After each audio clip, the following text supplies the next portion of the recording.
So this is our animal behavior, last final exam of the oral exam part. So let's dive right into it.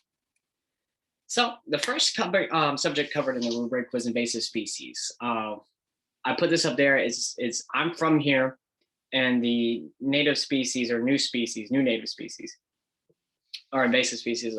I live here now. So let's go over what native originated in specific habitat. It has natural predators, and it originated in that location. Non-natives do not naturally occur, but does not hinder the local wildlife at all. Invasive is where we get it. Invasive causes damage to the ecosystem, local plant and fauna, dispersal ratings, and population of the native animal species. So I chose the Burmese python. It is a reptile. It lives to 20 to 25 years, get to 16 to 23 feet long. It's 200 pounds, and it will eat anything it can catch that's a small mammal, even reptiles. But let's focus on where they're from. They come from southern and Southeast Asia, including Eastern India, Nepal, Bhutan, and Thailand in that area. They're excellent swimmers, and that needs a permanent water source. Grasslands, marshes, swampy, rocky hills, all these things are what they can live in, so they're very adaptable as long as there's a water source. Great climber with the tail ability to dig in and help push up. And it can stay underwater for 30 minutes. It mostly stays in land during the day, but it loves water due to its size and ability to move in there. How to get to Florida? Well, it's a little bit of human transport and natural disaster creating the perfect storm. So in 1992, Hurricane Andrew came through Florida as a Category 5 storm. And it destroyed a breeding facility, not a public breeding facility, not even an education breeding facility, a private breeding facility for people to sell snakes. And it was destroyed, releasing numerous snakes into the wild.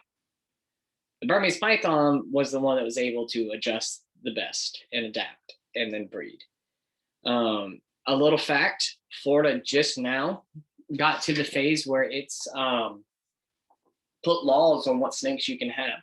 They are the one state that has the least amount of laws, along with South Carolina, on what reptiles you can bring into the state. Why did it do so well here? This is Vietnam. This is where it lives down here. This is the Florida Everglades. See the similarities? See the humidity, temperature. Everything's going to be nearly the same. So once it was here, it can just thrive. We had tons of small rodents and everything for it to eat with no natural predator versus where it's from there. It's spreading. It's well established in, don't focus on this. It's well established in Everglades in very south Florida. Possibly it can move up, but what stops it is weather. Any cold snap causes these snakes to freeze. They're not prepared to hibernate. And we saw that in Texas, even with our local snakes, how many snakes died and how many turtles were in a shock when the freezings in Texas not too long ago.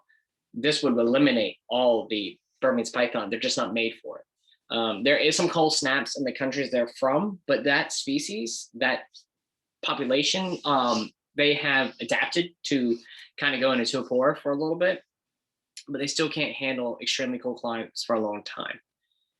This right down here shows potential spots for them to move up that match the same environment. The only difference is temperature due to snow and everything.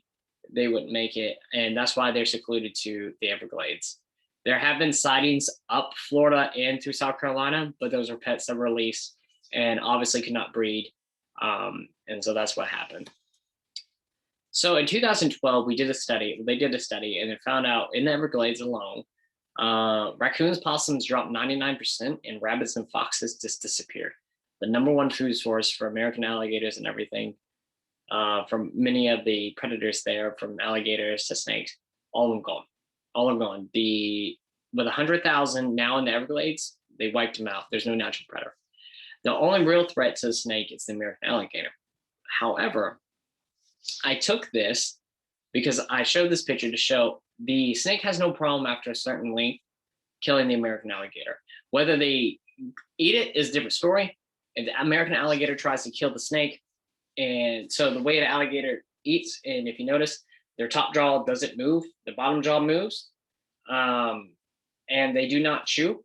They lash and then they swallow, and they do the death roll, and they will drown the prey. You bite a snake, bite him right here. Snakes will turn around, bite you, and take the rest of his body and basically wrap around you, making the alligator's arms go like this. Two things happen: they can crush him with constriction, or they'll drown the alligator. They'll drown him, and they sometimes will die themselves if they start finding out they can't breathe. The snake will sometimes let go, but then again, you're dealing with an alligator that won't let go because their muscles won't let go. So there's videos you should look on YouTube of alligators eating the pythons, but then there's videos of the snake eating the alligator, and after they get a certain length, the alligator stands no chance. What is being done? Not much. Not much can be done. The problem with the Everglades is you can't walk in the Everglades. It's swamp. Boats can't get certain things. You can use fan boats, but even then, fan boats have have limitations where they can go. But Florida is trying a bounty system, and it seems to be popular, mainly on YouTube and TV shows. But it has brought attention to the devastation of these predators. The only thing I would wish is the characters that are portrayed in this, if they could just get a non Florida redneck to do these shows and actually educate more than just showing how they hunt them, I think it would be a better time. This video is about the cowboy. Just to give you a hint, a reference. These are all dead snakes in Florida. Look at the size of them. They are not, these dinosaurs are not supposed to be in the United States. No, but they thrive here. And if you notice what he's standing on is a bunch of folded grass, but look at the water. That's what I'm talking about. It's nearly impossible to walk through the Everglades. The video right here, this link, if you have time or if you want to, it's the Python Cowboy. He goes out and catches pythons himself, but this one shows he gets bit, the damage it can do to his arm, and how big the snake was. The next thing we needed to focus on was the testosterone, the study of the no-go-go chimpanzees by Dr. Terry. And she had certain questions she wanted to ask. Do testosterone levels and cortisol levels increase, decrease, or stay the same based on chimp behavior? She used urine to measure these hormones, and the behavioral activities she looked at was patrols, hunting, and meat sharing. This is an image of the chimpanzees, the Bogogo chimpanzees, just to give you a reference on what they look like. With this, like I said, the hypothesis was cortisol levels should increase during patrols, hunting, and meat sharing. During the patrols, the results showed increased testosterone levels during patrols, but there was no correlation during hunting. There was no increase during hunting. Increased cortisol levels during patrols and increased cortisol levels during hunting. This would make sense. Cortisol is stress of the body. So anytime there's consistent moving or hunting or a very quick timing measure of doing something, you will have certain stress to give you that ability to hunt, to go on patrols, and to walk a while. Meat sharing was actually pretty cool. It didn't really have anything with the cortisol levels, which I'm assuming that it's because the hunt's over, you're already past that, so your cortisol levels are kind of just normal. You're eating, you're relaxing, but the testosterone levels decrease because you've already had that moment of hunting, and now you're at that moment of just relaxing. What was interesting about this whole thing, and it's kind of gruesome, but was how aggressive these chimps are towards one another with different neighbors, and how they will actually kill males. And it's just that group mentality of what they did. So that was very shocking to me. I watched the video and saw how that worked. Next thing we're going to do is focus on brood parasitism. And I chose the shiny cowbird. I know she said the brown-headed cowbird, so I chose his cousin in South America. The life history, they open semi-open habitats, agriculture areas, patches of trees, they love it. They take over most of South America, and they eat insect, spiders, and grains. Their biggest host species is the rufous collared sparrow. Shiny cowbirds, they basically laid their eggs in 72.5% of these nests. And the reason they chose these nests is their breeding seasons overlap by 87%.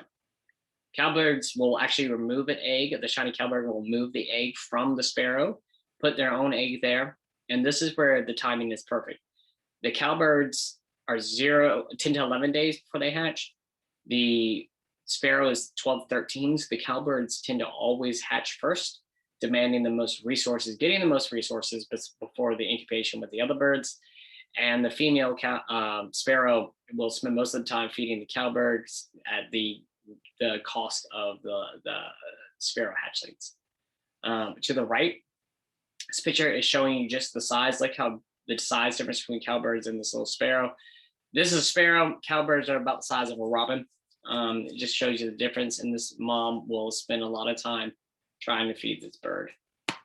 They are both on the least concern, which is impressive. It intrigues me. I would think the sparrow would have at least a moderate risk of being endangered, or at least threatened, due to how much parasitism happens, but they seem to cohabitate well in, I guess, the number of eggs hatched, and only 76% being used. It allows enough for these two species to be great, to be safe and sound.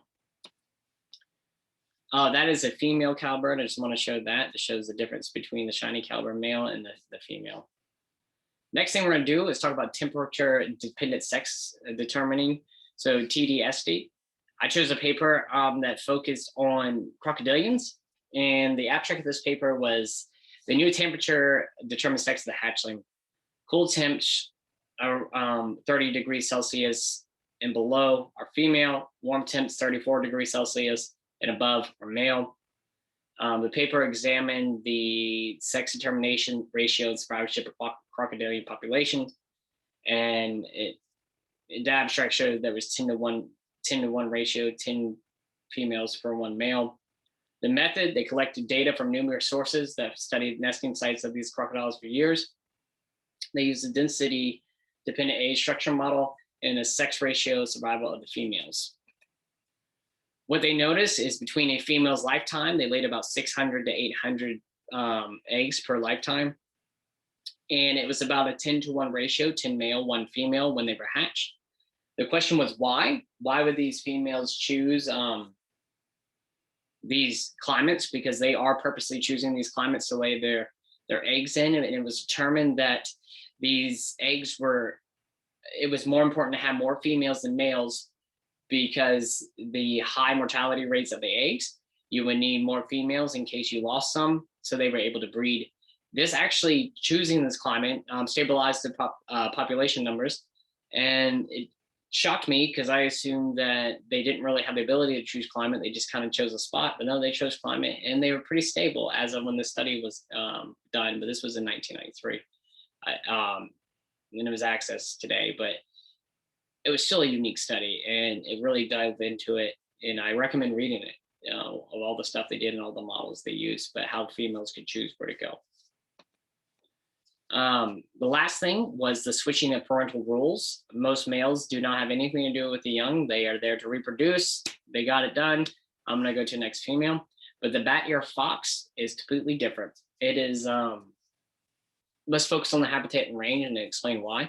So they don't take much up. They have a small habitat and range in Africa, eastern and southern Africa. They love short grasslands and savannas, and they kind of along woodland edges. But the reason they have to stay in certain areas is because their diet, they're the only true insectivore canid, and they focus their food mostly on 80% of the harvester termite, which is low in nutrition. I tell you that because it plays a factor on why they switch roles. So they're monogamous, but they can be in polygamous groups sometimes. They've been observed. The males will take up the majority of parental care roles because of gestation. And let's say gestation lasts about 6 to 7 days with females, and they give litters about 1 to 6 kits, not averaging 3. And lactation lives 14, 15 weeks. Roles of the males, the reason it is important for the males, they do not provide any nutritional value to these pups when they're nursing. So in order to do that, these are nocturnal species. The male will guard the sorry, the males will guard the kits, performing grooming and guarding activities, while the female will spend all day foraging or the whole time foraging to replenish the milk supply and get the nutrients she needs to provide for the pups. And they wouldn't be able to do that if they were both the female was nurturing and the dad couldn't bring food back, especially insects back to the female. So when she's gone, this little tiny fox, which is not big at all, it becomes very territorial and protective. It defended its den against jackals and hyenas, and these are no small animals. To the point it fought two jackals at one time and ran off a hyena from a territory just because it's near the food, not even near the kids. It just knew its mate was out there. So these males do a great job, and the reason these species don't have high mortality rates is for the fact of how protected the males are. So that is my lecture. It was the last lecture of the semester. I really enjoyed these type of tests, and I hope she continues to give these in for her next classes.